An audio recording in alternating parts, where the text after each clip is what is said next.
Bien, alors nous sommes maintenant le 7 août 2014 et le Seigneur me met à cœur de partager avec vous une recette qu'il m'a inspirée puisque, comme vous le savez, je lui rends grâce et gloire. Dieu m'a envoyé une quantité de mangue depuis la semaine dernière. Je vous ai témoigné que j'ai reçu en une semaine autant de mangue que je pouvais... j'ai envie de dire, ça allait même déjà au-delà de mon imagination. Je n'avais jamais reçu autant de mangue de ma vie. Je vous ai témoigné qu'au début de cette semaine, Dieu m'a encore envoyé des mangues. Alors je me suis retrouvée dans une situation où je me suis dit, bon, mais Seigneur, puisque tu m'as autant béni, merci de m'inspirer des recettes à base de mangue que tu n'avais jamais, que je n'avais jamais utilisé jusqu'à maintenant. Et c'est vrai que je rends grâce et gloire à Dieu. Il a exaucé une fois de plus ma prière en m'inspirant de nouvelles recettes à base de mangue. Il m'en avait déjà inspiré, mais là, Dieu m'en a inspiré, que ce soit en salé ou en sucré. Et vraiment, je rends grâce et gloire à Dieu parce que certaines d'entre elles, j'ai déjà eu le temps de les tester, sont vraiment succulentes. Mais je choisis d'en partager deux avec vous et je ne sais plus pourquoi, mais je sais m'être fait la réflexion qu'en fait ce sont même deux recettes, mais qu'on pourrait considérer être des trois en un, et je considère que c'est une preuve de plus que c'est bien Dieu qui m'a inspiré, puisque, comme j'aime à le dire, il est l'inventeur de la formule trois en un, puisque nous connaissons la dimension tripartite de Dieu, à savoir Dieu le Père, Dieu le Fils, Jésus-Christ et Dieu le Saint-Esprit. Et c'est pour moi encore là l'occasion de dire que toute la gloire revient à Dieu, à Jésus-Christ et à son Saint-Esprit.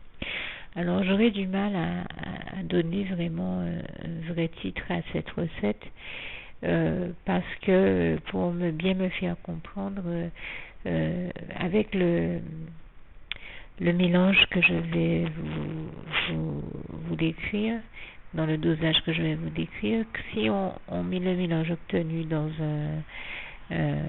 dans des moules à muffins, vous savez les moules en silicone qui ont six trous, six bases, avec lesquels on peut faire normalement 6 muffins ou 6 cupcakes, eh bien on obtient des panais. Alors j'aurais eu le réflexe de dire que c'est la recette des panais aux pommes de terre et à la mangue. Et donc pour les réaliser, j'utilise une base que je vais vous donner de mélange de pommes de terre et de mangue. Et donc je vais vous donner ici les proportions, mais ce mélange peut s'utiliser soit en sucré, soit en salé, et donc je vais vous donner les deux variantes ici. Mais c'est valable pour un moule à muffins. On obtient des panais, comme je dis, ce que j'appelle des panais, tout comme vous avez des panais de légumes ou des panais d'autres choses. D'autres personnes diraient des palettes aussi, ou un peu comme des galettes, mais des galettes épaisses. Donc je choisis de dire panais ici, et je choisis aussi de préciser que dans un moule à cake, si vous mettez le même mélange, et en l'intercalant avec des couches soit de viande hachée, de bacon ou autre chose, vous pouvez obtenir quelque chose qui se rapproche du hachis parmentier. En intercalant donc des couches du mélange que je vous donne avec des couches de viande hachée et surmonté de chapelure et de fromage râpé, vous obtenez un hachis parmentier original. Là aussi, vous pouvez choisir de mettre de la viande hachée, mais plein d'autres choses, comme je disais, du bacon, une effiloché de poulet, de canard, de jambon fumé, de poulet fumé aussi, ou toute autre chose. Et dans sa version sucrée, eh bien, à la place de la viande hachée, vous pouvez mettre un assortiment de noix, de macadamia, de pécan et de fruits secs, et obtenir donc quelque chose qui se rapproche aussi d'un hachis parmentier sucré à la mangue et à la pomme de terre, ainsi qu'aux fruits secs. Je pense que vous comprenez ce que je veux dire. Donc c'est vous dire oui, voilà, quand quelque part c'est une recette au moins 3 en une, parce qu'on peut obtenir au four dépané, comme je vous le décris dans le type de moule dont je vous parle avec les moules à muffins, des hachis parmentiers dans un moule à cake, et à la poêle à frire, et bien vous pouvez obtenir quelque chose comme des petites galettes en fait. Donc c'est pour ça que j'ai bien du mal à donner un titre bien précis, parce que le résultat se rapproche selon ce que l'on utilise comme moule ou comme ustensile et mode de cuisson. On obtient trois résultats différents, soit des panés, soit un hachis parmentier, soit des galettes. Donc à vous de choisir la formule qui vous plaît le plus, sachant bien sûr ici, je le précise, que quand on les fait frire, c'est plus grossissant, alors qu'au four, ça l'est moins. À vous de choisir ce qui vous arrange le plus. Alors, je vais décrire les ingrédients de base pour cette recette, pour notre mélange qui nous suffit par la suite ensuite d'adapter et de travailler soit dans sa version sucrée, soit dans sa version salée, en fonction de ce que l'on recherche comme résultat et comme saveur.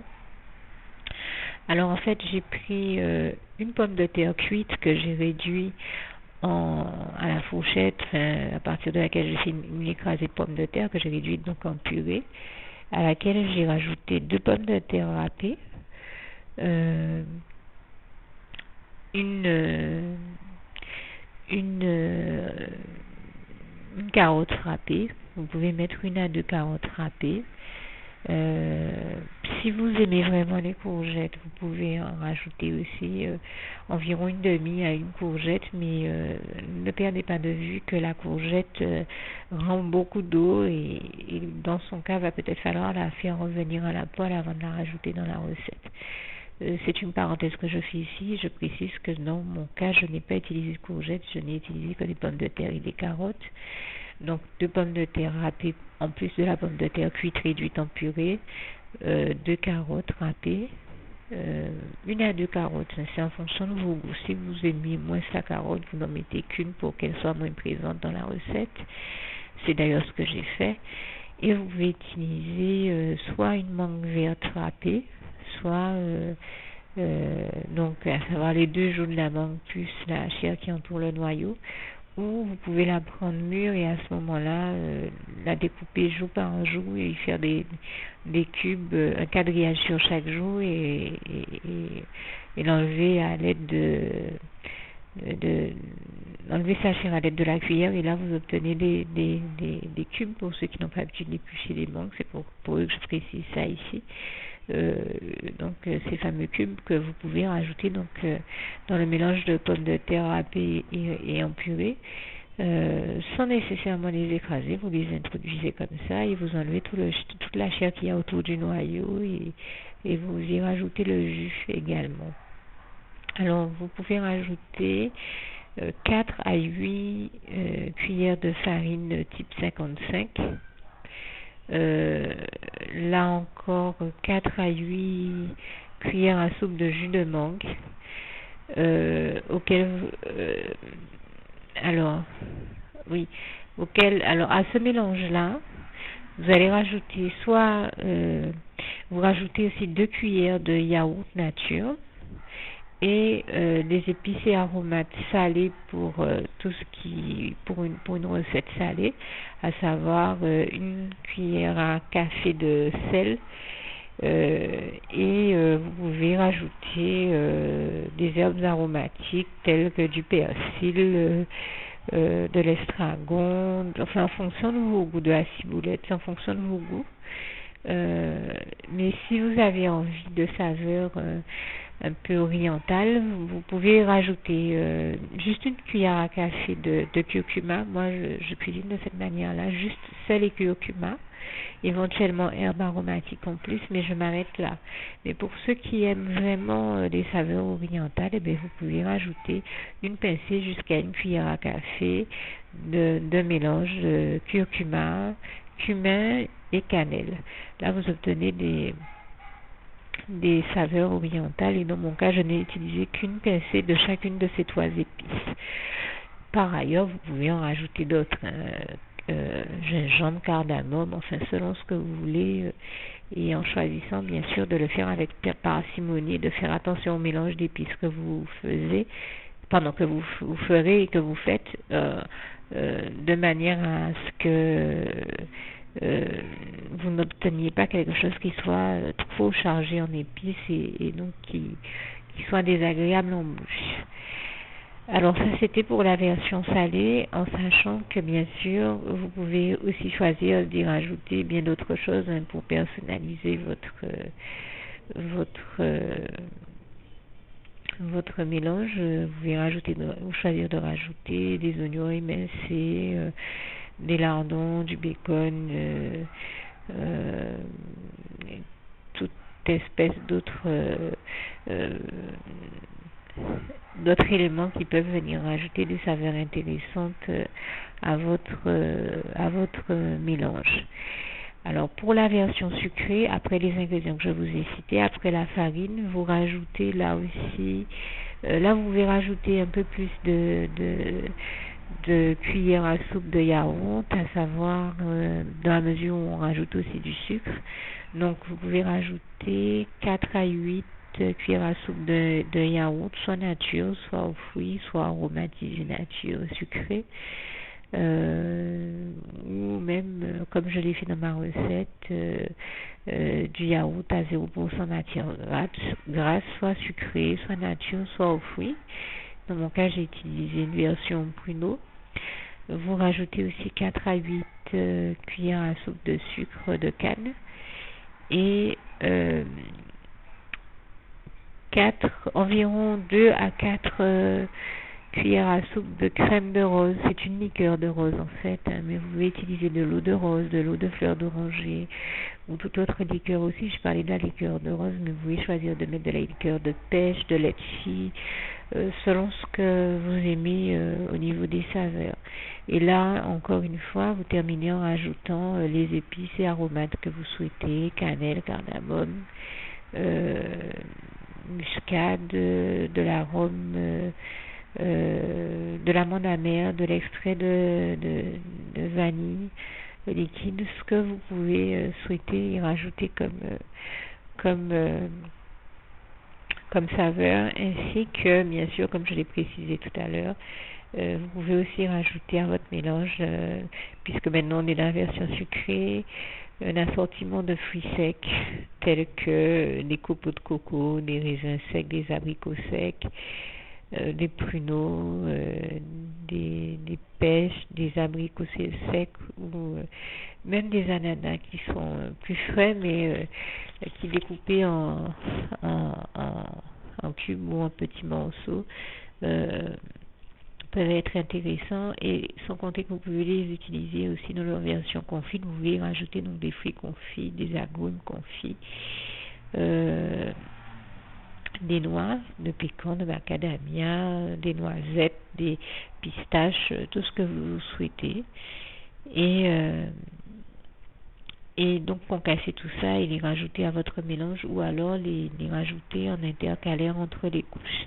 N'hésitez pas aussi à utiliser éventuellement des carrés de chocolat que vous mettez entre chaque couche, de manière à ce qu'ils fondent au moment de la cuisson et qu'ils viennent vous donner là aussi comme un hachis parmentier sucré avec entre chaque couche du chocolat. Ça peut être aussi très intéressant en plus, avec ou sans le mélange de fruits secs en plus. Alors, comment procéder pour réaliser cette recette? C'est simple, vous mélangez donc les ingrédients que j'ai cités en premier lieu, à savoir la pomme de terre, la mangue, les 2 œufs et les carottes râpées, ainsi que la farine. Donc là, on est dans la version salée. Et vous y rajoutez aussi, j'ai oublié de citer cet ingrédient, 2 portions de fromage Kiri ou tout autre fromage qui vous plaise. Ça peut être du fromage à la ciboulette du même genre.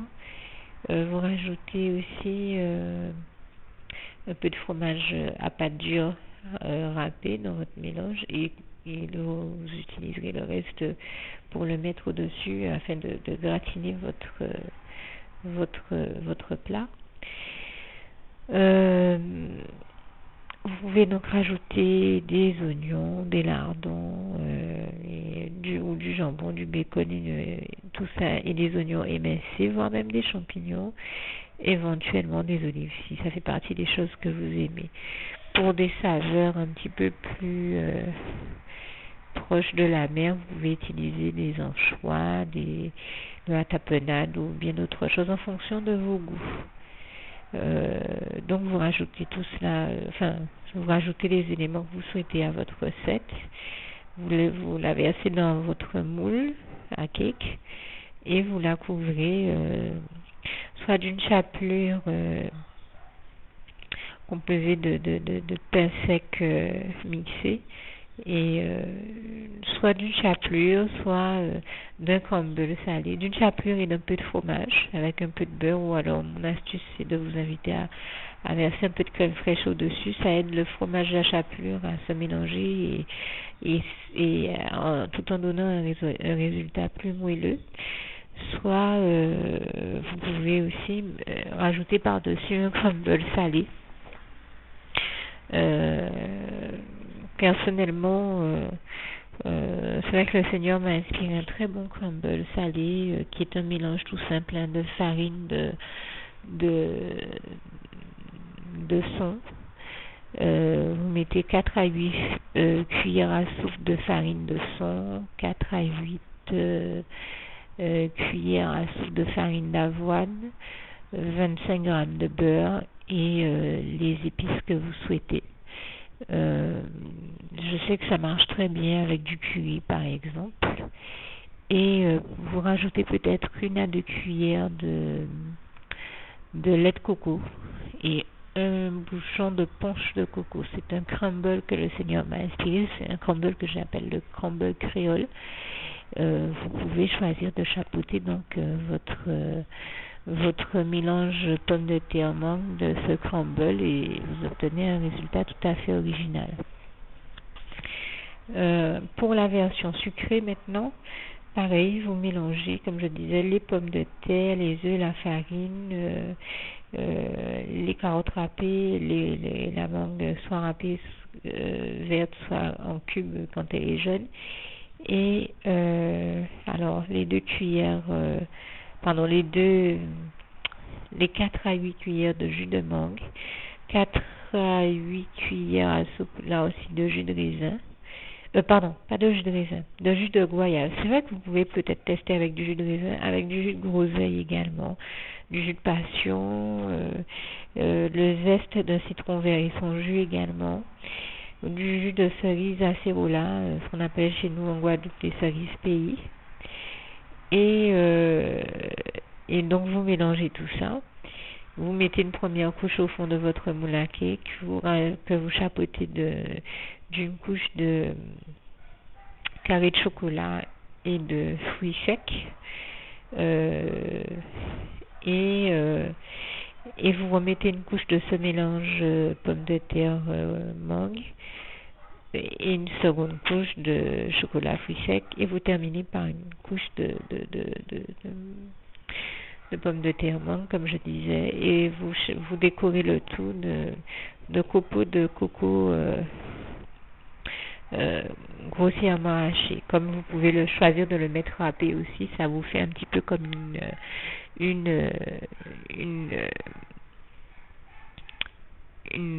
comme une gratinée, comme un plat gratiné mais en sucré. Et vous pouvez aussi à la place du coco râpé mettre plutôt un crumble sucré, qui peut être un peu dans la version dont je parlais tout à l'heure.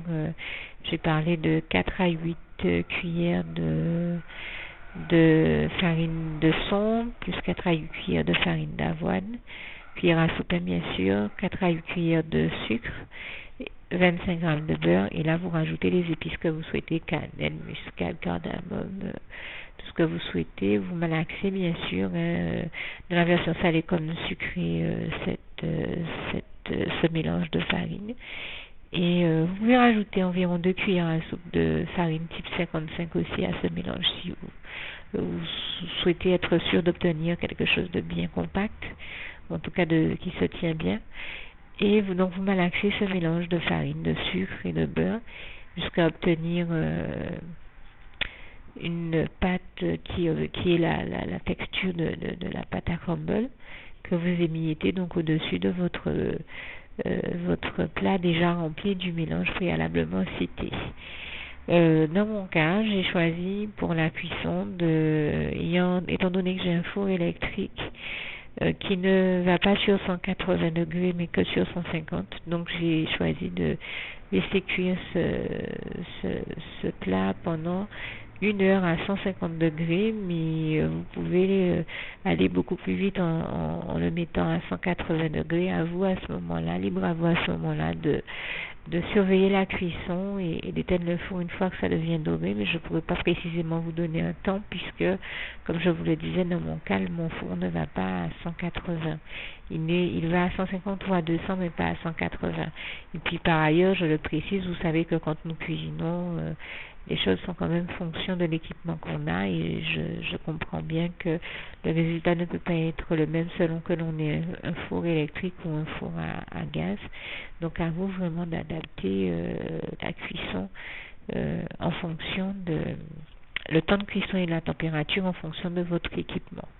En tout cas, au bout d'1 heure, dans mon cas, 1 heure à 1h15, c'était à 150 degrés. C'était déjà bien cuit et j'ai choisi de laisser dorer 10 minutes de plus à 200, 10 minutes au bout desquelles j'ai éteint le four et j'ai récupéré quelque chose qui se tenait quand même bien. Je précise ceci dit que on obtient une texture qui est proche à la texture d'un flan qui serait un petit peu plus épais pour ce mélange mangue pomme de terre. Donc, comme je vous disais, à vous aussi de choisir, par exemple, de rajouter des noix, des noisettes, des pistaches, des fruits secs et bien d'autres choses si vous voulez quelque chose d'un peu plus épais et qui se tienne mieux que cette texture de flan. Merci d'avance de votre compréhension et puis de me faire part aussi de vos appréciations et suggestions, soit en dessous de cette vidéo, de la vidéo de cette recette, soit dans ma messagerie, la messagerie liée à ma page Facebook. Que Dieu vous garde et vous bénisse tous. À bientôt. Alors, je tiens aussi à préciser ici que j'ai donné que ne sachant pas comment intituler ma recette, je lui ai donné l'appellation de flan, mais ou alors une autre, mais je trouvais que l'appellation de flan n'est même pas ce qui convient parce que ce que j'utilise pour faire un appareil à quiche ou à flan n'est pas nécessairement ce que j'ai utilisé pour réaliser cette recette-là. Donc la texture obtenue après cuisson est quand même différente du flan, même si c'est une texture plus, on va dire, moins, qui se tient moins ou qui est moins ferme que celle qu'aurait eu un gâteau. C'est pour ça que je ne peux pas l'appeler gâteau. Et dans le même temps, elle est quand même moins molle que le serait un flan. Tout en étant quand même tout en ayant une texture moelleuse. Donc c'est vrai que je cherchais quelle était la meilleure appellation possible. Et il m'est arrivé, pour être très clair et honnête avec vous, après avoir déjà réussi ma recette et l'avoir déjà réalisée, et je dirais même mieux congelée, elle était déjà dure comme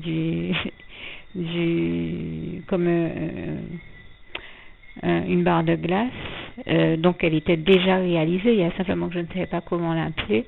Je cherchais une appellation. Il m'est arrivé de tomber sur une émission de Cuisine Plus où j'ai vu qu'on réalisait justement, tout comme ma recette est à base de pommes de terre, un filet de parmentier, donc de pommes de terre, mais avec un filet de parmentier sucré avec un assortiment de fruits secs. Je me suis dit tiens, c'est marrant, j'ai utilisé des pommes de terre, je pensais à utiliser des fruits secs et c'est vrai que la texture de ce que j'ai cherché à faire se rapproche vraiment de ce que je vois à la télé et en plus je pensais exactement à un système de couches de gâteau comme pour le hachis parmentier, donc je me suis dit il est sucré, donc c'est certainement la meilleure appellation que de lui donner, tout comme cette recette, l'appellation de hachis parmentier sucré pomme de terre mangue, Voilà pourquoi j'ai choisi de mettre cette appellation. Merci de faire preuve de compréhension avec moi et puis aussi de ne pas perdre de vue que quelle que soit l'appellation qu'on peut donner à une recette,